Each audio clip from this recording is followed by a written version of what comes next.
So I'd like to introduce Wendi Michelle and give you a little background on what I know about her. I know that she's involved with a channel on Voice America Health Channel, and what she does is I think she fills a very important void in medicine that I think will emerge to be very important in terms of distribution of care in the future. So I would consider her, I'll let her define herself, but a life coach, a health coach, and a patient advocate. And, I'll give you an example. Earlier today on a consult, I had a lady that is hyperthyroid and is on the hormone pellets. And it was very clear from the conversation that the integrative doctor that prescribed this really didn't have firm data to substantiate either of those recommendations. And what happens is you're listening to webinars, conferences, trying to find the right providers that can give you sort of a holistic view on things. And you're kind of on your own. So there's really a huge gap between the provider and the client patient and all the services out there. And I think advocacy is going to be really, really important in the future, where you can go to an advocate and get directed to best of breed care based on what you have going on. Now, in my opinion, you come to us and me and Dr. Carter, and we'll fix you up. But, I think there's we need to have networks and start qualifying providers and have best of breed. I mean, you go on, the classic example is you go look up an ophthalmologist, and when Dr. Tremp was practicing, he was rated poorly based on the standards being used out there to rate doctors, but he was the best ophthalmologist in the world. So it's like, how do you find the right person? And then how do you solve some of the softer problems that you have that just working with folks like me, Dr. Carter, Dr. Harshfield, that are beyond just simple analytics, supplementation, treatments, and things of that nature. That we have our 4 mechanisms of disease, and our third mechanism on that list is what we call thrive versus survive. And a major driver of that is stress. It's one of 4 major mechanisms, as far as I'm concerned, of ill health. And so, I'm all over the board here, but Wendi has solutions for that mechanism, but also is working on solutions of patient advocacy, which once again, I think is going to be a very important profession and function for all of us in the future as we try to find the right practitioner for the right solution. And with that, Wendi, if I got it wrong, you correct me, but come on and introduce yourself, and love to hear your story. Thank you. No, actually, that may have been the best explanation I've ever been introduced with. So thank you for that, because it is such a difficult, it's something that's so unusual, and yet I'm still trying to figure out how it's unusual, because it just makes the most sense. I'll just kind of briefly go through how I ended up even in this position. Certainly wasn't something that I was looking for. I have always been in health and wellness since I was in high school, been fascinated by the human body, just in awe of the potential of humanity, and got involved as a personal trainer, and kind of the standard route of just exploration through nutrition and supplementation. And I was applying everything that I was learning. And I got very sick when I was in my mid-20s, certainly not a time that anyone is anticipating becoming ill. And it was through that process, which was extremely serious. They didn't know what was wrong with me. They meaning name a specialist. I was seeing all of them. And I didn't know really anything about the options that were available to me at the time. So I was just going through the typical route that my healthcare provider offered. And, I was paralyzed. I wasn't able to walk. I was having seizures. I had mini strokes, and in all these different symptoms were expressing themselves over time, and it was getting worse. And all I was given was pharmaceuticals. And through the process, I started learning a lot. I started buying textbooks. So if I was going to see a gastroenterologist, I went and bought used medical textbooks about gastroenterology, and I started learning about what they did so that I could best utilize my time in their office, which I found to be, I thought that was a pretty smart strategy. And unfortunately, a lot of the doctors that I was seeing didn't really appreciate that strategy, because the questions that I was asking, it stumped a lot of them. And that wasn't, I don't think that was what they were hoping for in their visit with me. And through that process, I fired doctors, and doctors fired me. And nobody talks about this stuff, that this is a thing. This is how healthcare could be, should be, or even is. And, once I got through that whole season of my life, obviously I got better. I got better through naturopathic medicine, which I actually didn't believe in.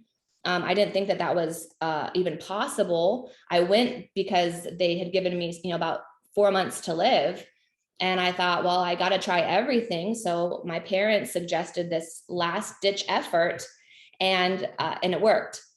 So then I shifted all of my studies to traditional Chinese medicine and homeopathy and naturopathic medicine, and and also applied different elements of nutrition that I hadn't considered before. Started really reading about how food is processed and the food industry.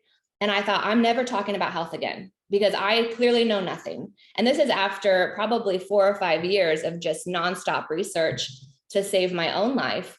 And what was really bothersome of all of it, even more so than not being able to walk and being young and not knowing what was wrong with me and being told that I wasn't going to live, was I thought, man, I'm pretty determined, and I'm pretty adamant about doing things well and right. And if this is happening to me, this must be happening to a lot of people. And I couldn't stand the thought of other people suffering in this way. So I decided I was just going to give this information away for free. And I was just going to, wherever there was a group of people, I was going to go, and I would do presentations about hormones and how food is processed. And I had learned so much stuff. I was like, I just have to tell people this information, and I want to give it away for free, because now I'm bankrupt because of my own health issues. People shouldn't be bankrupt in the pursuit of health. That just didn't make sense to me. So I tried my best to not be in the health industry at all. I was just working a different job during the day. I was actually a risk manager for multi-million-dollar portfolios. I was reading contracts and helping these corporations mitigate their risk and make sure that they weren't taking on any liability that wasn't there. And I worked with a lot of doctors and professionals for professional liability by day. And then by night, I was teaching everybody that I could find about, how to take their health into their own hands. And through this process, even though I tried not to, it became a profession in which I was coaching people, helping people as an advocate. I didn't even have the term for it at that point, helping them find the best provider, helping them sort through the information their doctors had already given them, helping them establish best route for them. And even in some cases, just laying out all the options on the table and I think this is the key, and this is why it has been so effective for people that I've worked with, is because I remain neutral. Sure, I have a pretty wild story. I was able to remain neutral, and I was able to really help them decide what sat well for them, because what I've learned is that it has to be people's idea. One of the main keys to health and healing is when whomever it is that's healing really believes in what they're doing. And when you have a particular opinion about something, which is fine, but if you project that opinion onto whomever it is that I was working with, when I would do that unintentionally, it was very difficult for them to to make a choice, because they felt like they needed to do what I told them. And it really didn't sit with them well. And so it prolonged their healing. And I watched this happen over time. Again, I kind of learned just through trial and error, and really just dealing with a lot of different people through a lot of different circumstances. So in addition to that, while I was doing this and trying to not be in the health industry, I also was told by many people I was working with that, the food in the grocery stores was not helping them heal. So I thought, oh, well, I'll just become a food manufacturer and I'll start manufacturing food. And I thought that was just going to be, maybe a small process that I would do, in farmers markets or something. And lo and behold, I ended up in Los Angeles, which I was there for the last 7 years, building food brands. And I've been in factories in every state of the United States of America for basically every category of food or beverage or supplementation, and sat in these conference rooms and watched these brands strategize over what kind of marketing they were going to use to sell products to people, and then what ingredients they were going to put in them, and jump on trends and bandwagons. And I couldn't help but think, okay, now I have this information too. This stuff needs to be talked about as well. So even though I have food in the marketplace, I typically don't lead out with that information, because I defer back to what my core belief, which is an advocate really remains neutral. I tell people often, I don't have a favorite diet. Even if people come to me as a nutritionist, I tell them people are my favorite. And it's about the one. It's about the person sitting across the table from me or the desk from me, that it's my job to find out what's best for them. So whether that's helping them find a provider, a diet, look at their healthcare policies, whatever that might be, it's always about the one, and knowing what that one person might need without making suggestions, just laying it on the table and saying, here's all the options that you have before you. Here's the pros and cons of all of them from just a very surface level, but educated space. And then let them, choose from there. Wendy, can I interject for a second? Yeah. I have this situation happens to me almost every day. And the more a person seems to know about health, the more frequently it happens, they come with preconceived notions about what's wrong with them. So rather than giving symptoms or just general history and things like that, they go, this is wrong with me. And I would say 90% of the time they're wrong. Do you encounter that? And how do you deal with a situation where, they've come with such strong beliefs about what's going on, and you may or may not realize that it's probably not that? But what I try to tell people is you haven't titrated to the real root cause. You're somewhere in the middle. But that's a common thing. And I think in advocacy, we got to be able to figure out how to help get through the morass of information and help them realize, don't try to wipe away those preconceived notions, because you may be going down a rabbit hole that's not going to help you. Yes. Well, I actually think that that the reason that people come in with their own diagnosis is because of the lack of advocacy. People have become their own advocates because there's this huge gap. There's this blank space in which they're like, my doctor's too busy, or I don't even know if I have the right doctor, and I have Google. And there's nothing in between except for like a specialist, a nutritionist, a personal trainer, a masseuse, a chiropractor, acupuncturist. Well, what if they don't know which one of those things they might need? The only option that they have is themselves.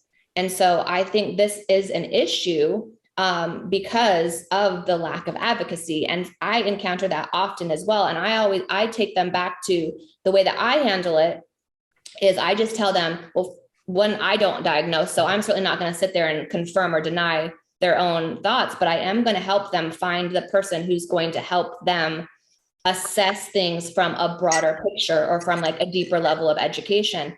And typically, I would say 9 out of 10 times, they're all relieved. They actually don't want their own diagnosis. They actually don't want to have to subscribe to any particular outcome. It's just they know that there's a problem, and they have felt like they're left alone to establish a solution.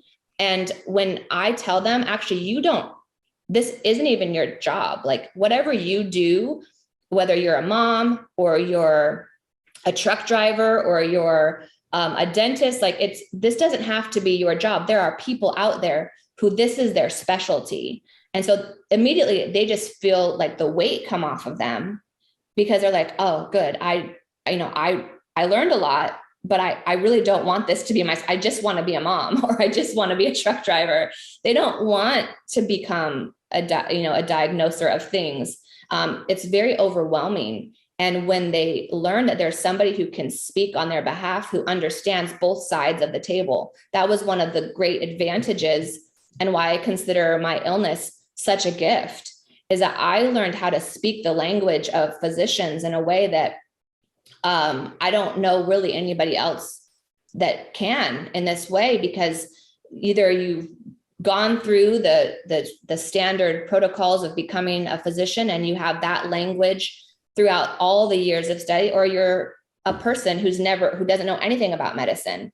But being able to be that in between is such a unique space, because I do remain neutral. I very much have a heart for healthcare providers. In fact, I've done so many different healthcare clinics, consulted for them and helped them expand their business and bring more longevity and advanced therapies into their offices to be able to do more things. So I'm in clinics, and then I'm also with patients. And so that's just my day to day. So I see just the needs on both sides of the spectrum. So when I come into a meeting, whether it's with a doctor's office to bring advocacy into their office, or it's with patients, I really am actually advocating for both sides, because to me, it's about getting healthy. My real advocacy is for wholeness, creating wholeness in the healthcare system. Less fragmentation, better bridges between communication, wholeness for the human, so that they're not having to sort out all their different body parts to different people just to find out what's wrong with them. From every vantage point, I think advocacy is the solution. I really do believe that it will expedite. It does expedite. I've seen it for the last 20 years that I've been doing this. It really expedites people's health and healing, because it bridges this huge gap between what somebody needs and what's available. And then especially with all of the information, people are on information overload. The bulk of it is terrible information, because it's primarily written as copy by brands who are trying to sell something.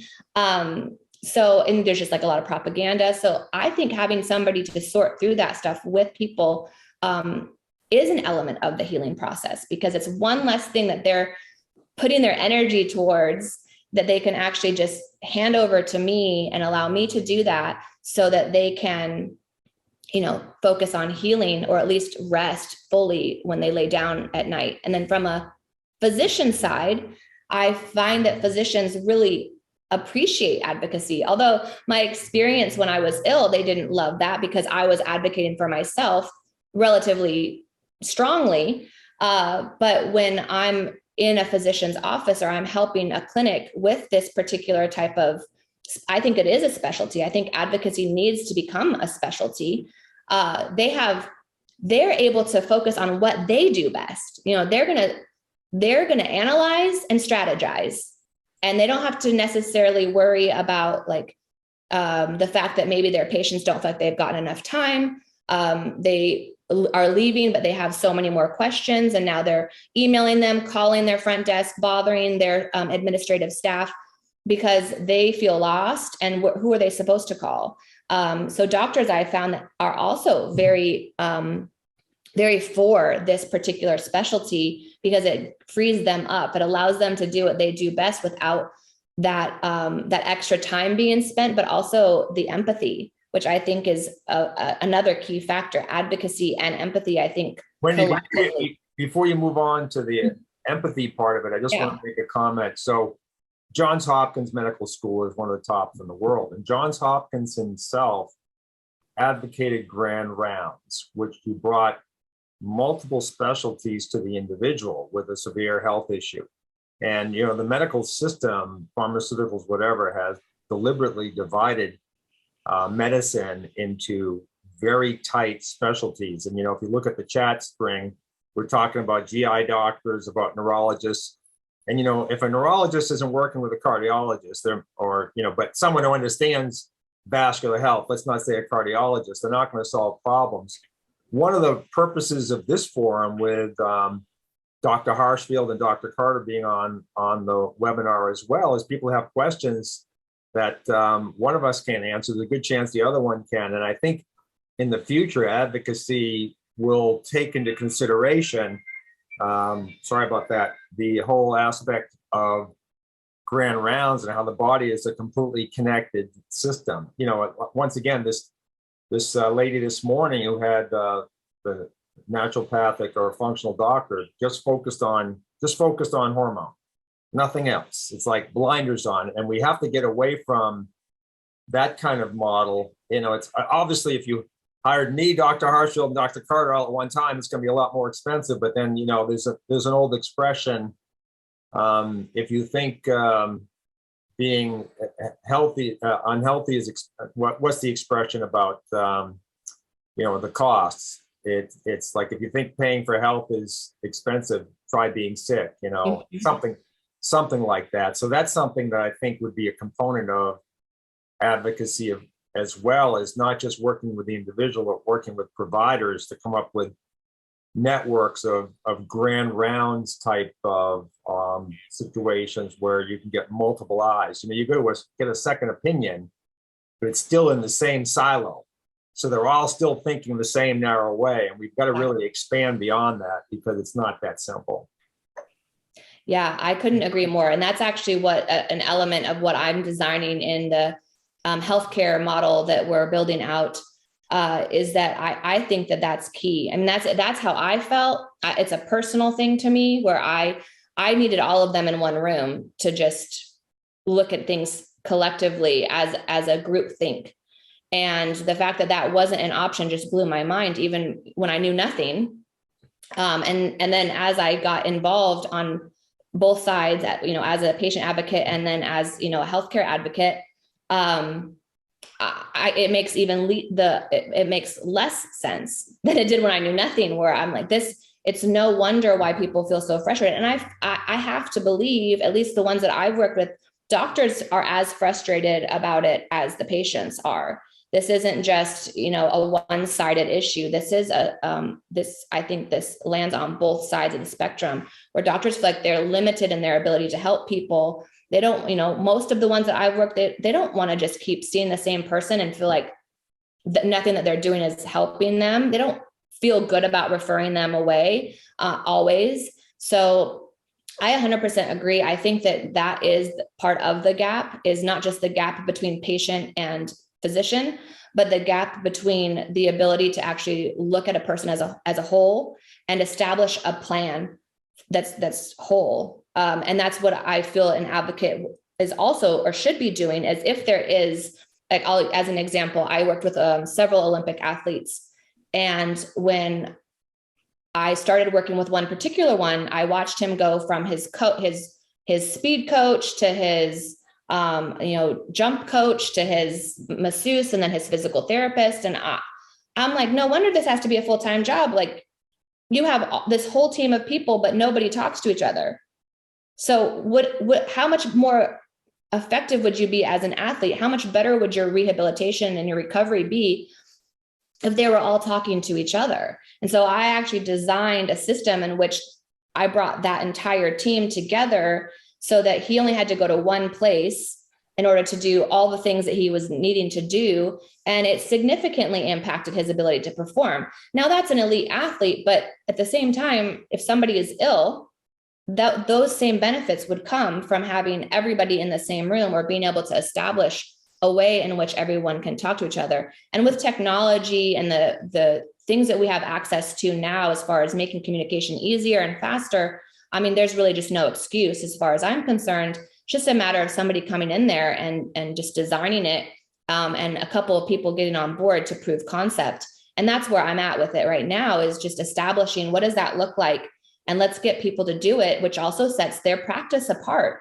It gives them one more service to offer to their patients, which of course saves them time and money too, because, you know, their staffing isn't overwhelmed and so on. So I agree 100%. I think that doctors need to, have that ability to look at labs or diagnosis or any other component of seeing a patient alongside other physicians. I mean, that absolutely would expedite their healing. I've seen it in my career, and I'm not an MD, as we all well know. I always offer to people that work with me that have another doctor to have that doctor call me if they have any questions. And I can only think of 4 occasions where I've actually spoken to someone's other doctor, and in only one case was it a traditional allopath. The other 3 were functional or integrative. Wow. Yeah. I mean, there's, I think that it's one of those situations where it's just not even thought of.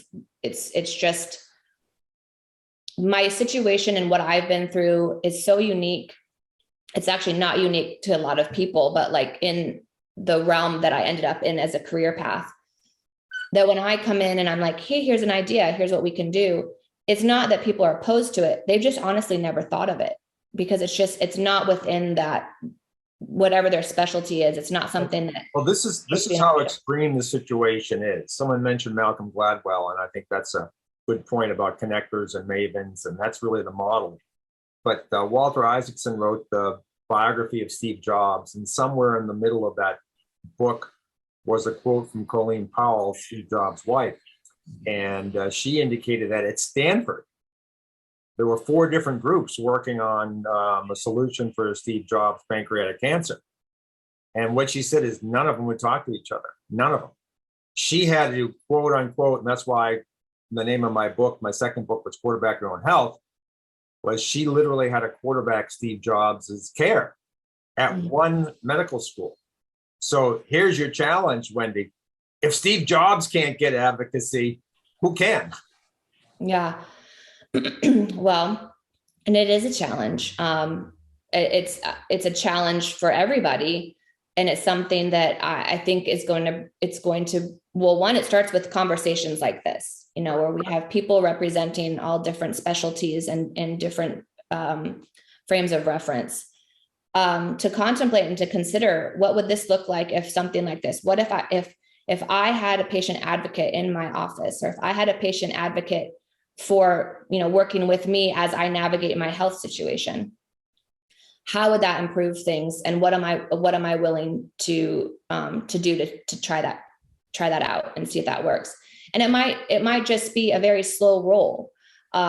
It might be where an entire system adopts it. System meaning, like this alternative healthcare system, or only a certain type of practice. Maybe chiropractors are all about it, or maybe naturopathic doctors are all about it, but allopathic doctors are not. And so then you start, at some point, we're going to start to see advocacy rise up in one way or another. Right. And then we're going to start to see the benefits of it. But I do think that because it's such a system and such an industry, and so corporately run, even from the beginning of education, I think it's going to take some proof of concept over time, and just some really brave and courageous people to say, this is what I want to see for my patients. I know it doesn't make sense. I know this is not something that's required of me, but this is something that I want to try. And that's really where I think it's going to have to start. And then there's just going to have to be people like me who just don't care about what anybody thinks, and is just really interested in health. I'm really interested in seeing people become whole. I'm really passionate about seeing people optimal and experiencing life when they have been told, you're just going to always be on this medication, or there's nothing more we can do for you. And that's the stuff that people are told on a daily basis all day long. And they're young, and they are, they're not in poor health, but they're getting these things spoken over their life. And then they go home and they have to process it alone. And that is part of the problem, is that people are just going, oh, I would be dead. I wouldn't be here talking right now if I had not had the attitude I did about it. If I had just been like, oh, okay, well, I guess, the person who knows, about medicine in my body says I'm going to die in 6 months. So I guess I'll just say goodbye. Like, And I think a lot of people give up like that quickly because they don't know who else to turn to. They don't know what else, what other options there are. So I think it's going to take a group. It's going to take a group of people that say, we have to do something. We don't exactly know how this is going to look over time, but something has to be done. Clearly, the system hasn't been working as it stands right now. So what does that look like? I also think it's difficult and I do understand, I can put myself in the shoes of the physicians that wouldn't talk to each other. I think that when it comes to doctors, we need physicians to be very confident in what they're prescribing or what they're finding. There's just a level of confidence that kind of is just a little bit over that, where it becomes pride. And it's not about necessarily the well-being of the patient anymore, because if there is a better option, then let's go find it. I'll help you. That's just that mindset. I just don't think is necessarily trained, but I think that it can be. And I think that once doctors realize it helps them more than it hurts them, I think that they would be on board. And then again, this is just based on conversations that I've had with different physicians and their clinics and their practices. But overall, I haven't yet met a doctor or a physician who was opposed to innovation in this industry, who felt like, no, that's not going to be helpful. They basically just said to me, if you can do it, if you have a map for that, then I'll put it in. But it's not my job to figure that out. So if you can do it, I'll do it. So I just think that we're in a space where people are open, and this is the best time of all time to innovate and to start shifting things. People want change. A lot of the issues have really been highlighted, but now people are kind of left sitting in the spotlight of the problem, but with no solution. And I think advocacy is a clear solution. It just is going to require people who are bold enough to do it.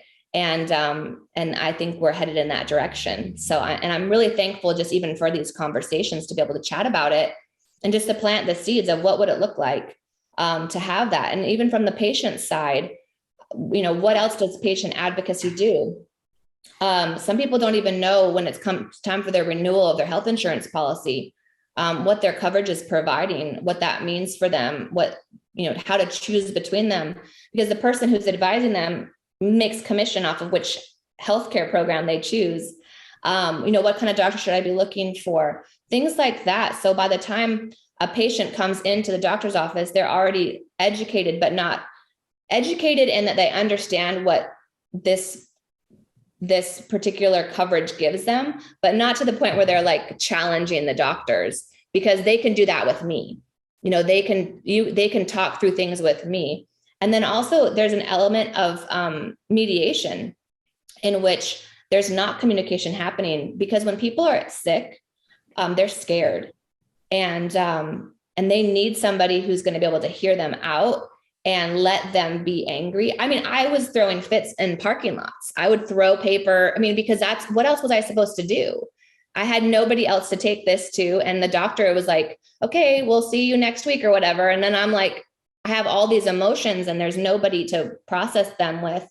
And a psychiatrist was not what I needed. What I needed was somebody who was empathetic and who could just let me vent and then help bring me back to a place where I could communicate clearly and actually mediate between me and the doctors that I was seeing. And I think that that's also a huge component is, the time that each physician is allotted to see their patients doesn't really allow for a lot of empathy. And honestly, I think when you see, especially in certain specialties, when you see people who are ill, end of life or, pretty severe, it's difficult as a human to extend empathy when you're seeing 50 of those per day. And so I have a lot of grace for that. And I think that it's important people understand that doctors need to be able to strategically and wisely come up with a plan. But empathy is something that, while it needs to be given, it may not be properly placed in the doctor's office with that physician specifically, but rather with somebody who does have the ability to sit and empathize and help them, process what's been going on, and also can speak on behalf of the physician and help everybody come to a better understanding. I just really think that is the key. To me, it just makes sense because one, I lived without it and I knew what I needed. And now I've been able to be that person for other people, and it's changed lives. And it's absolutely changing how people can heal at an epigenetic level. Because when people believe, one, they trust who they're working with, they believe in the, whatever protocol that they've chosen for getting better, they believe in that, and they feel seen and heard. From an epigenetic level, it's unquestionable how advocacy and empathy really expedites healing and health and wholeness, because now they're able to fully be involved in that process without the doubt slipping in, or wondering, like, should I have done this? Or even going back on Google and trying to find some other options that they hadn't thought of before, which is exactly what they do. Going, okay, this is the plan. I'm going to do this. This is where we're headed. And then away we go. So I feel like there's just so many benefits, and I feel really honored to be in this position. Like I said, what I went through, as difficult as it was, as frightening as it was, wow, like what a gift it's been. And I really feel like establishing patient advocacy as a specialty and being able to train people to do this would truly be just the honor of my life, because I've seen already on a very small scale how it helps people. Well, I think you're fortunate to be in Nashville now, because it could be a really nice model, a microcosm for the rest of the country, because you have Dr. Lockenskar, biological dentist. You have James Oakes, who knows more about infectious disease than almost anybody in the world. You have one of the most well-known functional physicians, David Hasse. You have Ty Bollinger, and I've had many conversations with Ty, and I understand their business model. They don't want to get involved in anything too medical, just recommendations, but they have such a huge audience for the truth about cancer. And I keep telling Ty, you need to have a second component, not just sending people out to alternative therapy, but you need to have sort of a prevention program as well. And, people get so stuck up in the thing that they keep doing well, and not looking beyond that. And I think it would be great to have a sit down with all these folks in Nashville and say, look, Nashville can become the superpower of health and health advocacy and become a mecca for this. So I think it's, I'd love to help you. And of course, we don't want to leave Dr. Harshfield Carter and myself out of the picture, but we're not in Nashville, but we certainly telehealth as well. And I think we all bring something different to the table, Michael, David, myself. So that's, if that's something of interest to you, we can chat about that and start making those introductions. But the big problem is herding those cats. The reason why functional doctors are who they are is they're somewhat renegade in nature to leave an existing comfortable situation and go into functional medicine. Mm-hmm. And so to herd those cats is part of the challenge to get the program going. Now, do you have a network?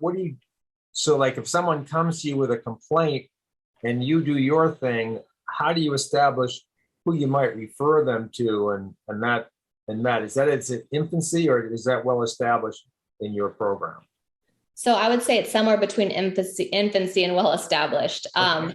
So here's how it goes. I'll just step by step. Somebody comes to me. Okay, for instance, today I have a meeting with a client who is new. She says the only thing she's told me so far is I have had autoimmune conditions since I was very small and nobody's been able to help me. That's a very typical intro to me. Not necessarily that it's autoimmune, but that added, comment of nobody else has been able to help me is in there. So then I'll meet with her and just listen to them. And sometimes it's an hour, sometimes it's 2 hours. I do have a questionnaire that I've developed that is specific for this particular type of intake, because I'm not looking to diagnose. I don't diagnose. I'm not looking to do anything other than how can I best facilitate this particular person in their quest for health based on what I know and who I know. So then from there, I will, after they leave, I essentially, based on the intake, will reach out to people that I believe would be most helpful. Because we go over things like, what's your priority? What are the things that really matter to you? Some people are like, I don't want any pharmaceuticals. I don't even want a doctor. I want somebody who is more like, can just coach me. And then some people are like, I want the best specialist that you can get your hands on. And I see everything in between.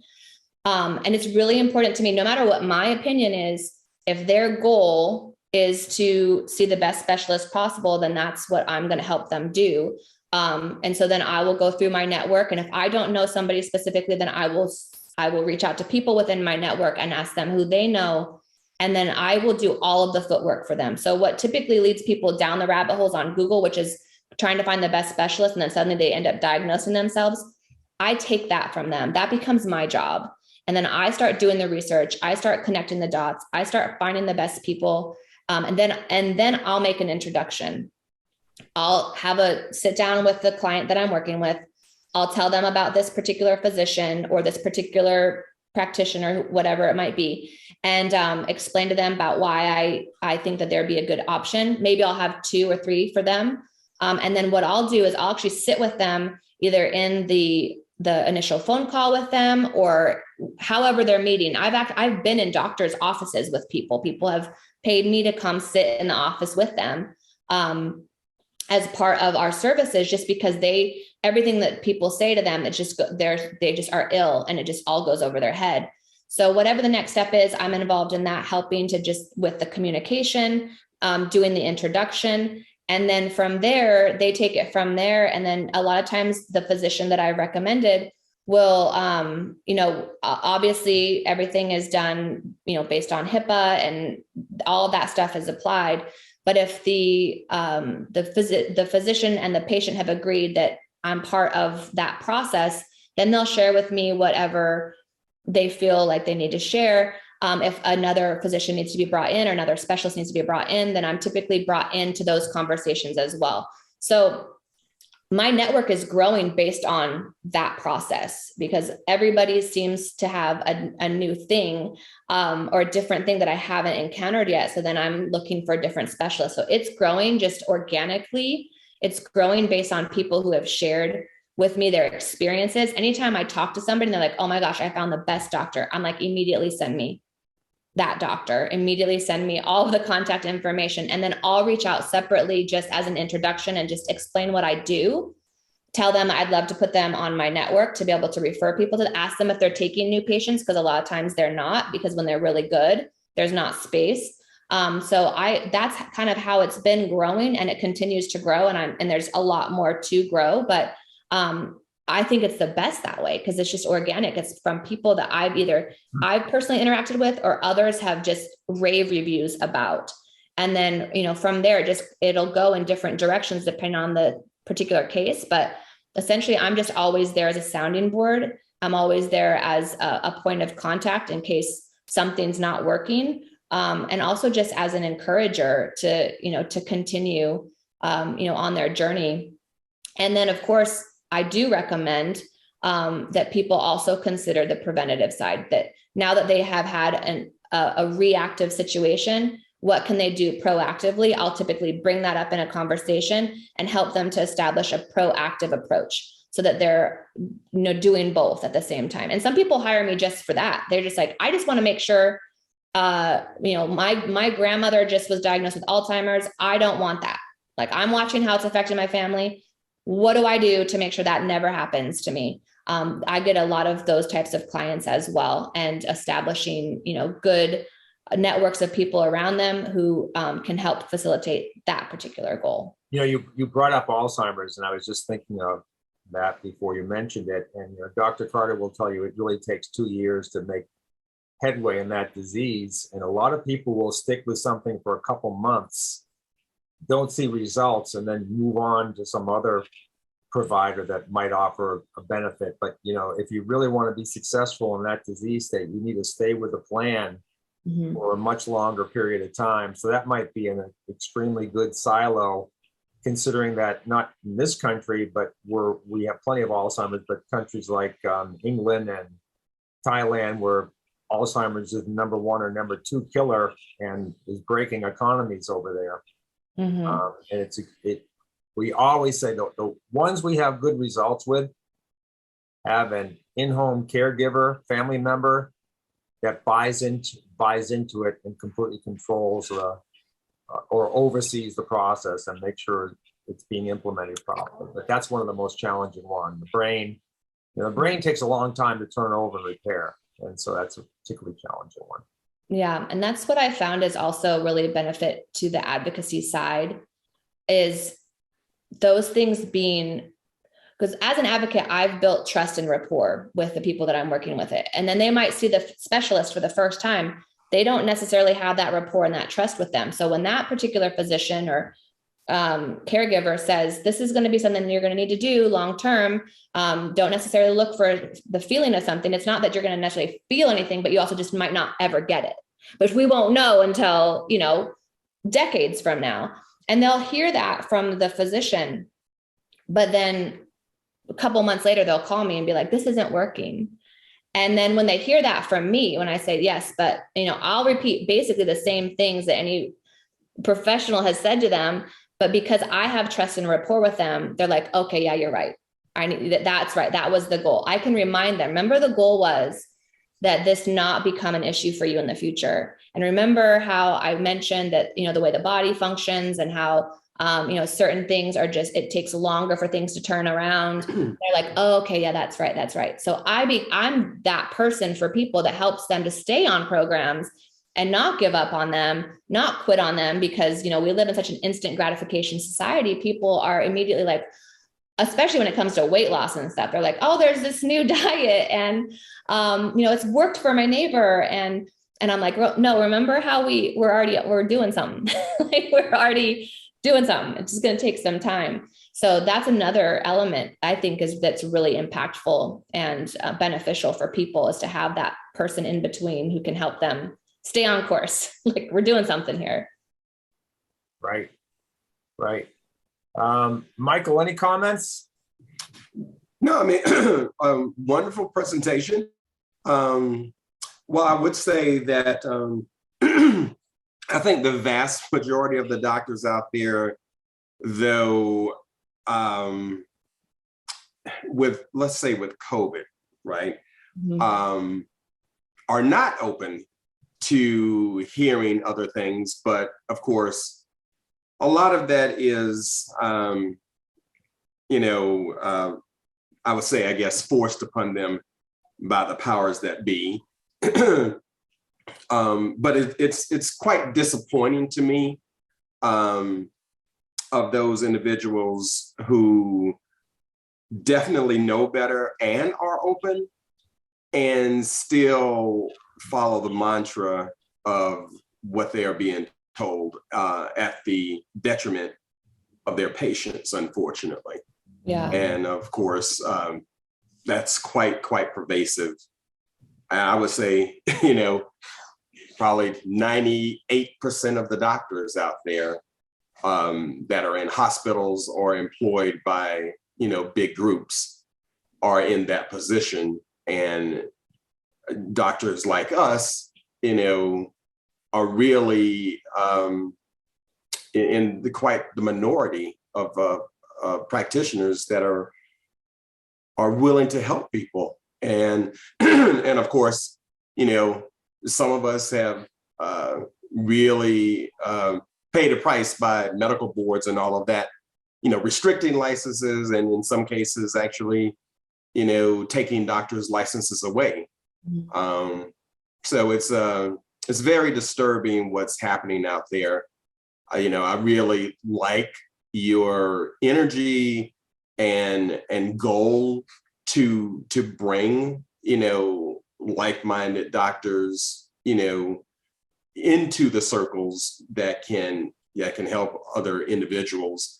But it is quite an uphill battle when you're in, traditional medicine and just the allopathic universe, because most of the allopathic doctors that, you know, that we try to engage, you know, of course, will tell you, you know, one of our main issues, you know, in Indiana, you know, just trying to get them to look at the PubMed articles on what statin drugs actually truly do to the body, you know, from a negative standpoint, and they just wouldn't hear it. And, you know, all of those people, you know, that we helped, you know, turn many, you know, significant issues around just by taking them off a statin drug, mind you, actually came back when those doctors actually scared those individuals into, oh my goodness, if you're not on this, you're going to die from a heart attack. And a lot of them actually, you know, succumb to that. So it's, you know, when yeah. Dr. Carter and I are aligned with you because, you know, we've met with the highest levels of A4M, Ron Klatz and Bob Goldman and Lee Cowden at the ACIM and James Maskell, Functional Forum, and Tom Blue, Chief Strategy Officer for IFM, and said, look, you at the beginning, if you want to be more effective than the 1% of the population you're reaching, first thing you got to do is establish standards. And that's our stick, is standards for functional medicine, you know, better lab evaluation standardized across our industry. But none of these folks, all they're doing is training and providing information. There's really no advocacy. And that's why this is a big missing piece to the whole functional medicine community, is really creating a much better mousetrap. And there are plenty of people if they knew they were going to get the value for the dollar would be engaged in this, but they just don't know. And once again, the functional doctors are kind of working in their own little area, and that's it. So I think, you know, if you thought I was sending you a discouraging message before, what I was really trying to convey is that there is a enormous opportunity here.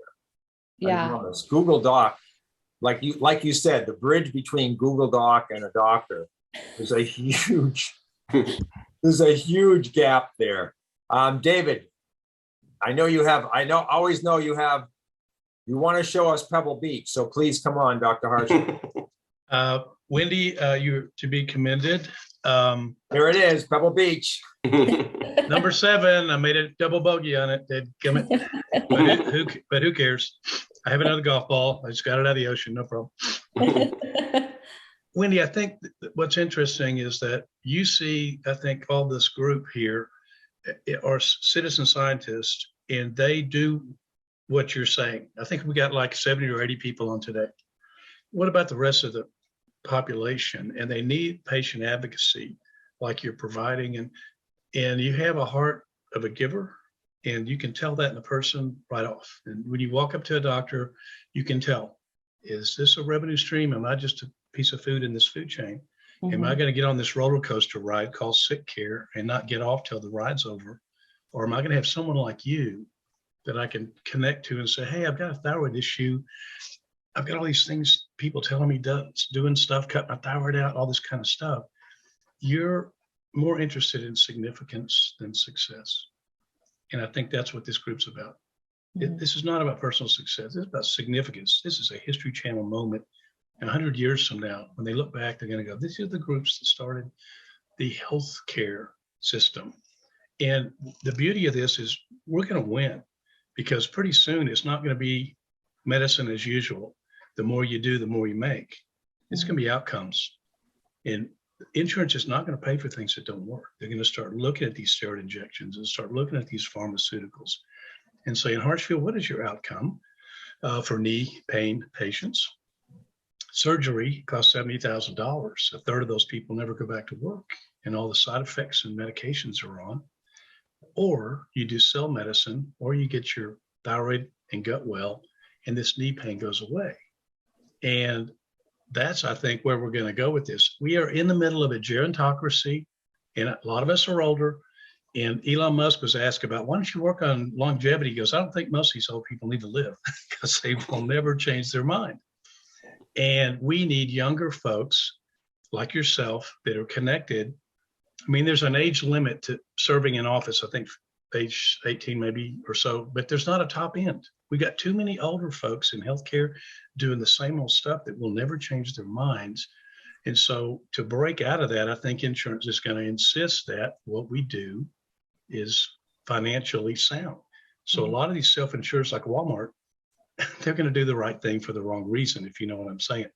It's going to save them money. Now, it's also going to be better for the patient. So what we're, I think, going to see is by testing, like what Dr. Lewis is talking about, people love when they're on a diet to step on that scale and they've lost 3 pounds. Okay, well, that was a tough, difficult month, but I'm winning this battle. And like Dr. Lewis says, it's log linear. You're not going to get better for several months, but you can do these tests that show you are getting healthier, even if it's hard to perceive. And that's kind of out of the doctor's office, you know? And so what you're doing is extremely important. Patients in the hospital definitely need a hospital patient advocate. Oh, good Lord, you come out of there with no telling what. But people that are the walking well, we call them, that have chronic pain and issues, depression, and anxiety, this is how it starts. People like you. So congratulations. Thank you for what you do.